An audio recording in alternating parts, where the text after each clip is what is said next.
Good evening on this very, very wet and miserable July evening. I can't even believe the thunderstorm that we had earlier.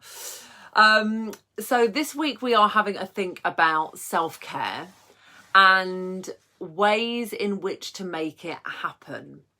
Now, we've just been talking about this in the Happy and Fulfilled group. So as always, if you are not a member of the Happy and Fulfilled group, then do come on over and join us. And we have a longer live session every Monday evening at 5 o'clock.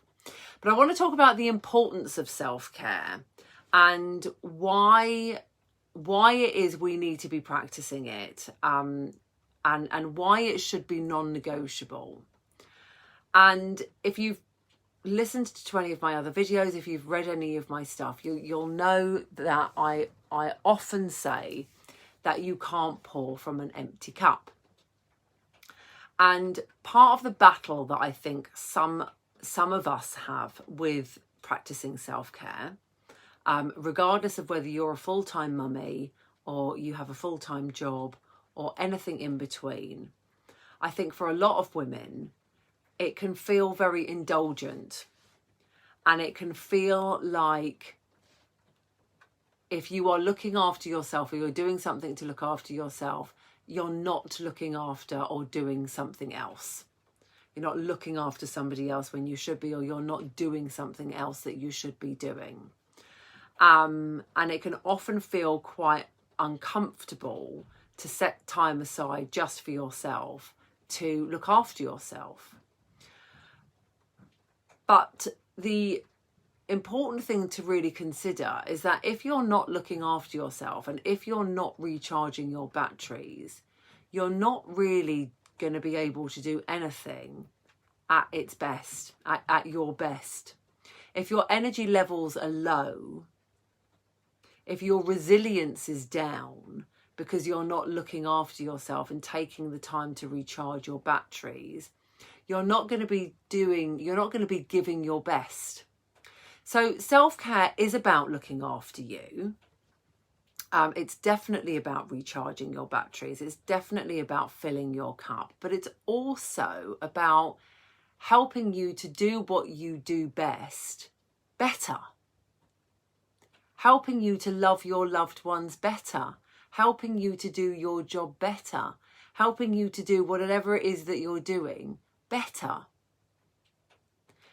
When we are tired, we are irritable, we're snappy, we lack patience, we get ill, we get run down, we get worn out. If you are taking the time to look after yourself, then whatever that looks like, you are making sure that you are fighting fit, emotionally and physically fighting fit. So an amazing lady that I follow called Denise Duffield Thomas said something that really resonated with me a few weeks ago, and I absolutely loved it. She said, it's not and or, it's not and or, it's both. I can't remember what it was now.